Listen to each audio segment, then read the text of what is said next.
గాంధీ గారు రోజు కరెస్పాండ్ చేశారు. అవి బుక్కులు వేస్తే 100 వాల్యూమ్స్ అని.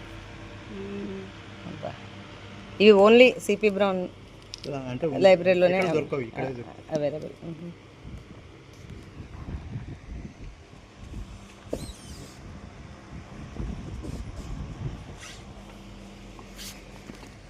ఇది బ్రౌన్ గారి సంతి గారి ఫోటో ఉంది మేడం, దీంట్లో వస్తుంది. ఈ ఫోటోను ఆధారం చేసుకొని ఈ ఫోటో గీశారు. ఫస్ట్ ఈ ఫోటో ఫాదర్ ఆఫ్ బ్రౌన్. దీన్ని బేస్ చేసుకొని మైనంపాటి వారని అప్పటికే 78 ఏళ్ళ వయోవృద్ధుడు, ఒక 18 ఏళ్ళు కష్టపడ్డాడు. కష్టపడి ఈ నేపథ్యం రావాలి అంటే ఆషామాషి జరగలేదు. 18 months కష్టపడ్డాడు. ఇది ఎక్కడ సేకరించాడు? ఇక్కడ ఉంది వెంకట సుబ్రహ్మణ్యం ఊహాచిత్రం. భారతీయ అనే మాసపత్రికలో డేవిడ్ బ్రౌన్ గారి ఫోటో చూసి మైనంపాటి వారు ఈ నేపథ్యం వచ్చేది. మైనంపాటి వెంకట సుబ్రహ్మణ్యం గారు, వీరు జానమతి వారి హనుమ శాస్త్రి గారి మిత్రులు.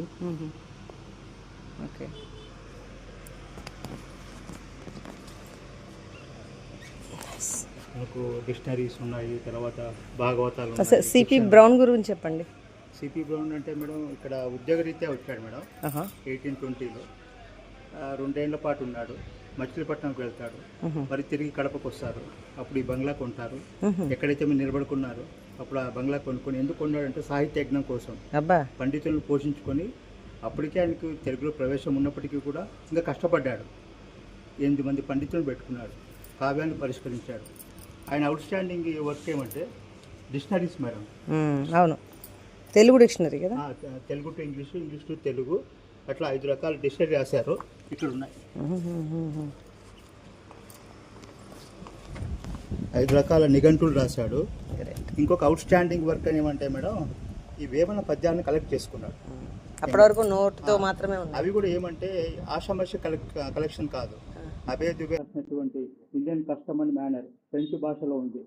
ఆ పుస్తకంలో ఒక చోట ఈ వేమన ప్రస్తావన చూసి చదివి ఇన్స్పైర్ అయ్యి he collected so many palm leaves and classified them and translated from Telugu to English. By translating Telugu poem to English, he made Vemana from a Praja Kavi to Vishwa Kavi, because English is a global language. Yes.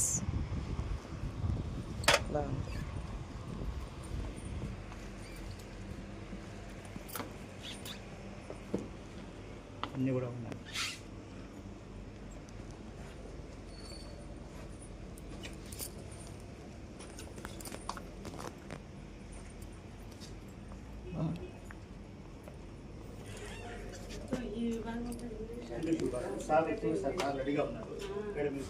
After his retirement, he went to London. In 1852 in London, London యూనివర్సిటీలో Telugu department start అవుతుంది. అక్కడ ప్రొఫెసర్గా కూడా పనిచేసే అవకాశం బ్రౌన్కే దొరికింది. కాబట్టి Italian of the east అని చెప్పింది కూడా బ్రౌన్ గారే. సో ఇటువంటి మహాడు తెలుగు సూర్యుడు. ఇట్లా సోషల్ వర్క్ గాను, సోషల్ రిఫార్మర్గా ఉన్నాడు. ఇట్లా లాంగ్వేజ్కి సేవ చేశాడు. తర్వాత మంచి అడ్మినిస్ట్రేటర్ కూడా. బ్రౌన్ గారిని మనం నిత్యం స్మరించుకోవాలి. మంచి పనులు చేశాడు, ఇదివరకు వేరే వాళ్ళలా కాకుండా. అంటే మనిషిని మనం ఏ రకం చేసినా సమాజం గుర్తు ఉంటుంది, కానీ బ్రౌన్ లేకపోతే తెలుగు లేదు అని చెప్పడానికి ఎటువంటి సందేహం లేదు. అచ్చా, ఇవన్నీ కూడా పిహెచ్డి చేసి ఇక్కడ సార్ డాక్టరేట్ శివాడి సార్ అని సంస్కృతంలో చేశారు. ఆయన కూడా మంచి రచయిత, ఒక 5 పుస్తకాలు రాశాడు. ఉగాది పురస్కారం కూడా తీసుకున్నాడు ఇటీవల, లాస్ట్ ఇయర్. పిహెచ్డి థీసిస్ అంటే కూడా మార్గదర్శకం చేస్తారు. ఏ విధంగా ఒక పిహెచ్డి చేయాలంటే మేడం ఒక తపస్సు అనమాట. డెజర్టేషన్ అయినాక మనం థీసిస్ ప్రజెంట్ చేయాలి కదా, ఏ విధంగా రాస్తే బాగుంటుంది అని చెప్పేసి రచయితలకు అయితేనేమి, పరిశోధక విద్యార్థులకు, ఇద్దరు స్కాలర్స్ కూడా వీళ్ళిద్దరు రీసెర్చ్ సైడ్ ఉంటారు. చాలా సేవలు అందిస్తున్నారు నిరంతరము. ఇక్కడ మనకు ప్రచురణ అయితేనేమి, సాహిత్య ప్రచారం అయితేనేమి, వీరు కూడా కుడి ఎడమ భుజాలుగా ఉన్నారు. ఒకరు భూతపురి గోపాలకృష్ణ శాస్త్రి గారు, ఇంకొకరు డాక్టర్ చింతకుంట శివారెడ్డి గారు. ఈయన ఇప్పటికీ 5 రకాలు. తర్వాత మంచి వక్త కూడా. మనకు కావ్యాల గురించి చెప్తారు, వీరే పురాణాల గురించి చెప్తారు. అనతి కాలంలోనే అంటే ఒక బ్రౌన్ గారికి సేవగా ఇచ్చారు వీళ్ళు కూడా. ఒకప్పుడు అయోధ్య కృష్ణారెడ్డి గారు ఉండారని విన్నాను. ఆ అంశం వీళ్ళు ఉండొచ్చేమో అనుకుంటాను. ఎందుకంటే అప్పుడు కూడా అయోధ్య కృష్ణారెడ్డి గారు చాలా గొప్పవారు, గట్టివారు. వారు నియమించుకున్నారు. మరి కాపాడుకోవాలి కదా, ఆస్తిని కాపాడుకోవాలా, కావ్యాన్ని కాపాడుకోవాలా. అటువంటి అంశం వీళ్ళలో ఉంటుందేమో అనుకుంటుంది, నా సందేహం వస్తుంటుంది అప్పుడు నాకు. బాగా చెప్పారు. ఇది కొంచెం స్లిప్పర్స్ తప్పకుండా.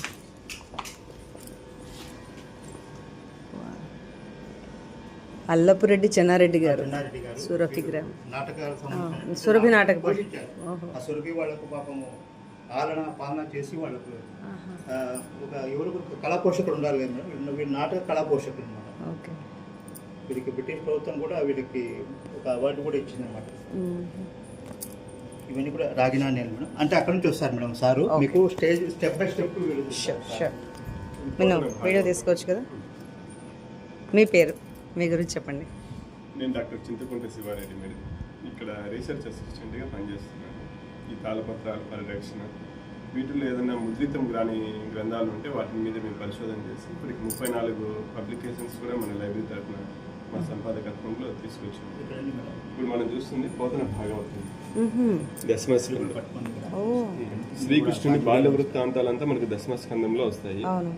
చూడండి, ఒక్కొక్క వరుసలో ఒక్కొక్క పద్యం. నేను పెట్టుకుంటాను మేడం, నాకు ఇవ్వండి, నేను చేస్తాను. మీరు అక్కడ ఉండండి, మీరు ఇరువైపులా ఈ పక్క చూస్తుంటే నేను చేస్తుంటాను. ఒక్కొక్క వరుసలో ఒక్కొక్క పద్యం రాశాను.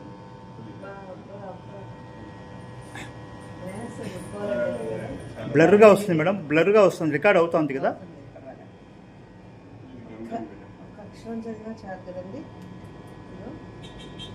విచిత్రంబు యొక్క బహురూపంబులు గాన బృందము గావునది. ఇది గంటం ఇట్లా పట్టుకొని రాశాను.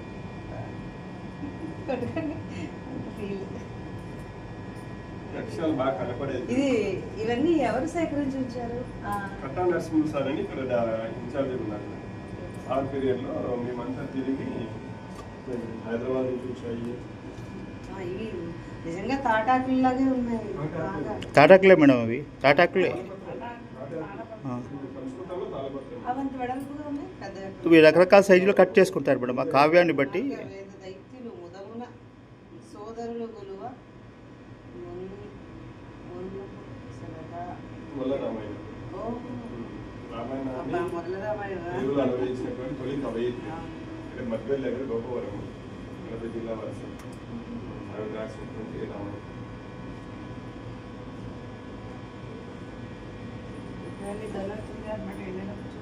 చూశారు మేడం, చూశారు చాలా దాదాపు. సార్ వచ్చారు మేడం, సార్ 2 సార్లు వచ్చారు ఇదివరకు.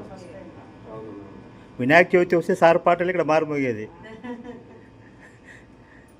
ఇది అముద్రిత గ్రంథం మేడం. సంగీతానికి నాట్యానికి ఉన్న అనుబంధాన్ని తెలియజేసింది. నాట్య చూడాలి నేను పూర్తి చేశాను. సోమనాథుడు అని చెప్పి త్వరలో బుక్ కూడా లైబ్రరీ తరఫున రాబోతాను. చాలా బాగా స్పష్టంగా ఉంది. క్రీస్తు పూర్వం 2వ శతాబ్దంలో భరతుడు నాట్యశాస్త్రం రాశారు. దాన్ని ఆధారం చేసుకుని రికార్డింగ్ మన వెళ్ళింది.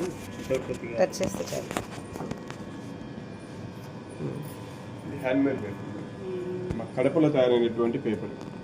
ఇక్కడ కడపలో కాగితాల పెంట అని ఒక ప్రాంతం ఉంది, అక్కడ తయారైనటువంటి పేపర్.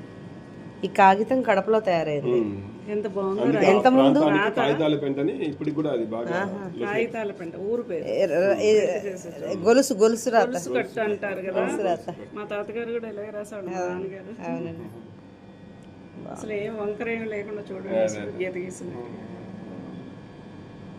గుర్తులు పొల్లు. సురభి నాటకం ఈ జిల్లాలోనే పుట్టింది. గండి క్షేత్రం అని ఆంజనేయ స్వామి గుడి కొంచెం ముందుకు వెళ్తే సురభి వారిపల్లి అని ఒక ఊరు కూడా ఉంది, అక్కడ పుట్టింది సురభి నాటకం. వీళ్ళు మహారాష్ట్ర నుంచి వచ్చినారు కళాకారులు. తోలు బొమ్మలాట, ఈ నాటక ప్రదర్శన బాగా వీళ్ళకి అనుభవం ఉంది. రాయచోటిలో చెన్నారెడ్డి, రామిరెడ్డి అని 2 రెడ్డి సోదరులు ఉన్నారు. అది పాపం కళాకారులు మనం నమ్ముకొని మన ప్రాంతానికి వచ్చారని చెప్పి ఏదైనా వివాహం జరిగినా, ఏదైనా శుభకార్యం జరిగినా వాళ్ళని పిలిచి ఒక నాటకం చేస్తున్నారు. ఏదైనా పాదుక పటాభిషేకం, కీచక ఏదైనా వేయమండడం, అవి వచ్చిన డబ్బుని వీళ్ళు కొంచెం అదనంగా వేసి వీళ్ళని బాగా ప్రోత్సహిస్తుంది. దాన్ని 1903లో ఎడ్వర్డ్ 7th అనేటువంటి అప్పుడు బ్రిటిష్ గవర్నమెంట్ రాజు చెన్నారెడ్డి గారికి ఇచ్చినటువంటి ప్రశంస పత్రం. ఆయన మేడం అల్లపురెడ్డి చెన్నారెడ్డి గారు.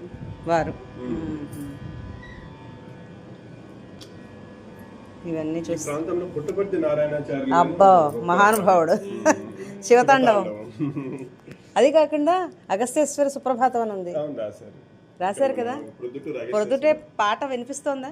వాళ్ళు పెట్టారు, అది నేనే పాడా. అవును, మీరే పాడారు మేడం. అవునవును. అది ఎస్పి బాలసుబ్రహ్మణ్యం గారు పాడాల్సిందే. అవునవును. నేను అంతా బుక్ చేసేసాను, అన్నీ కూడా రెడీ అయిపోయాయి. కానీ ఆయన అవును. సో అది చిన్న పుస్తకమే ఇంతే, కానీ ఉంటుంది. అద్భుతమైన కావ్యం అది. వారి చేతివ్రత మేడం. ఓ అబ్బా,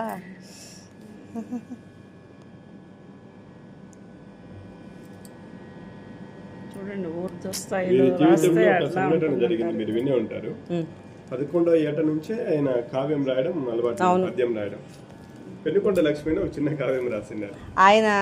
ఆయన ఎంఏ తెలుగులో ఆయన కావ్యమే వచ్చింది కదా, విద్వాన్ సమయంలో అదే సిలబస్ లో వచ్చింది. సిలబస్ లో వస్తే ఆయనే పరీక్ష రాసుకున్నారు అందులో. అది గ్రేట్. కాకపోతే అది ఫెయిల్ అయ్యారు. అది కూడా విశ్లేషించుకుంటూ పోయారు. సమయం అయిపోయింది. అంతే కదా. మీరని అటెంప్ట్ చేయలేదు. తర్వాత అక్కడ ఉన్న ఉపాధ్యాయులు లేదు ఇది ఆయన రాశారు అందుకే ఇట్లా జరిగిందని చెప్పి మళ్ళీ దాన్ని పాస్ చేయడం ఈ విషయం తిరుపతిలో జరిగింది మన సంఘటన. బాగుంది. ఈయన మహానుభావుడు. నాకు పొద్దుటూరు అంటే ఇవేరే గుర్తొస్తారు. సమగ్ర సమాచారం మేడం. కడప జిల్లా ఎప్పుడు ఇది నా దగ్గరకు వచ్చిందండి. వచ్చింది. ఎలా వచ్చింది? బాంబే వచ్చింది పుస్తకం, నాకు ఇచ్చారు. బాంబేకి వచ్చింది. ఎలా వచ్చిందో తెలియదు. మీరు రాశారా? దీనికి ఎక్సలెన్స్ అవార్డు కూడా వచ్చింది మేడం. రీసెర్చ్ అవార్డు ప్రతి సంవత్సరం టూరిజం డిపార్ట్మెంట్ లో ఒక రచయితకి ఇస్తారు. 21 కానీ 22లో అప్పుడు రోజా మేడం మినిస్టర్ ఉన్నారు. వాళ్ళ చేతుల మీదుగా మొత్తం కవులు, కళాకారులు, కొండలు, కోనలు, ప్రతి అంశం కూడా ఈ జిల్లా అంటే ఏంటో ఇది చూపిస్తుంది. ఓకే, సాఫ్ట్ కాపీ ఉందా? రాయలసీమ మాండలిక పదకోశం అని చెప్పి ఇప్పుడు ఆకాశవాణిలో కూడా ఈ పదాలు వస్తున్నాయి నా భాష తోటి. కాంతిరేఖలని ప్రతి బుధవారం వస్తుంది 7:15కి. ఇది అన్ని గంటలు. ఇది కడప జిల్లా దేవాలయాలు అని చెప్పి ఇక్కడ పుష్పగిరి, దేవుని కడప, గండి క్షేత్రము, ఒంటిమిట్ట, నందలూరు స్వామినాథ స్వామి ఆ ఆలయాల యొక్క చరిత్ర, చారిత్రకంగా ఎప్పుడు కట్టారు, అక్కడ ఏమేమి ప్రసిద్ధం.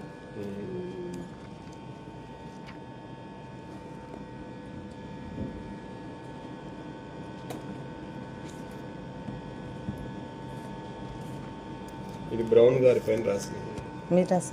కడపలోకి ఎప్పుడు వచ్చారు ఆయన, ఇక్కడ ఆయన చేసినటువంటి సాహిత్య యజ్ఞం ఏంటి అన్నీ కూడా. ఇది నా మొదటి బుక్, కడప భాష.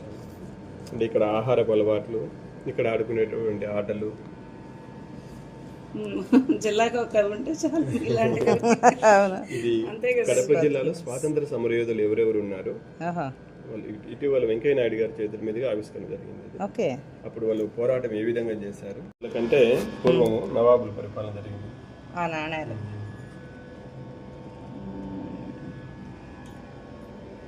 ఇది ఒక బ్రాహ్మణుడికి రాజు ఇచ్చినటువంటి భూదాన శాస్త్రం, తామ్రపత్రం అంటే.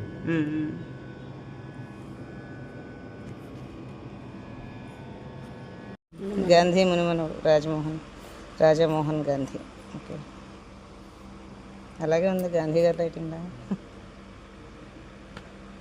ఓకే, పెద్దవాళ్ళందరూ ఊరంతా చాలా మంది వచ్చారు. రాసినారు పుట్ట అంటే అది గ్రంథాలయాలే. గ్రంథం నుంచి గ్రంథం ఎట్ట పుడుతుంది, గ్రంథాలయ ద్వారా పుడుతుంది. మా కవి గారు కూడా పుస్తకాలు మంచం మీద పెట్టుకుంటారు, మేము ఒక్కోసారి కిందే ఉంటాం. పుస్తకాలకి రక్షణ, మా మంచం పుస్తకాలకు ఇస్తాం. మాట్లాడతాము, అవి మాట్లాడవు, అవి నిశ్శబ్దంగా చూస్తుంటాయి మనల్ని, అవి చూస్తున్నాయి. అవి చక్షువులు కూడా, వాటి కూడా కళ్ళు ఉన్నాయి, వాటికి ఆత్మ ఉంది.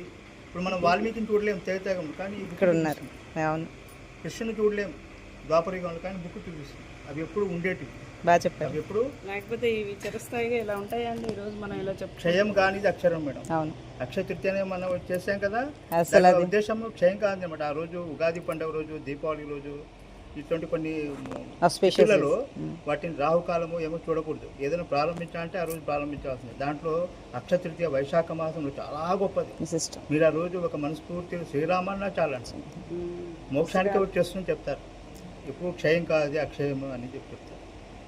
కాబట్టి అక్షరాన్ని పట్టుకోవాలి మేడం. మనం ఏ రంగంలో ఉన్నప్పటికీ కూడా మనం అక్షరం పట్టుకున్నామంటే అది మనం పట్టుకుంటాం. మనం తల వంచుకొని చేస్తే తల ఎత్తేట్లు చేస్తుంది సమాజంలో. మీరు ఎప్పుడు తల దించుకొని చూస్తే తల వంచుకొని మీకు సర్వైకల్ ప్రాబ్లం వస్తాయి. మీరు తల వంచుకొని అది పద్ధతి ఉంటుంది. మీరు మమేకమే సరస్వతిని ఆరాధిస్తే అది ఎప్పుడు మేము ఏంటంటే ఉంటుంది. ఒక లైబ్రరీలో ఎలాంటి వాళ్ళు ఉండాలో కూడా నాకు ఇక్కడికి వచ్చాక అర్థమైంది. ఎలాంటి వాళ్ళు ఉంటే మాకు ఇన్స్పైరింగ్ గా ఉంది మీ మాటలే. సినారే వారు ఎప్పుడో కరీంనగర్లో ఉండేటువంటి ఎంపీ గారు పాటలు రాశారు. శ్రీనాథ్ రెడ్డి వారు ఇక్కడ 10 లక్షలు ఇచ్చారు ఈ ఎంపీ ల్యాడ్స్ నుంచి. ఈ ఉందంటే ఈ భవనం వారు లేరు కానీ కట్టించాం కదా. కాబట్టి ఒక వ్యక్తి చేశాడంటే అది చదవడం. స్టార్ట్ అయిందా? నమస్తే సార్. వస్తున్నారా పెద్దవాళ్ళు? వాళ్ళు వస్తున్నారా?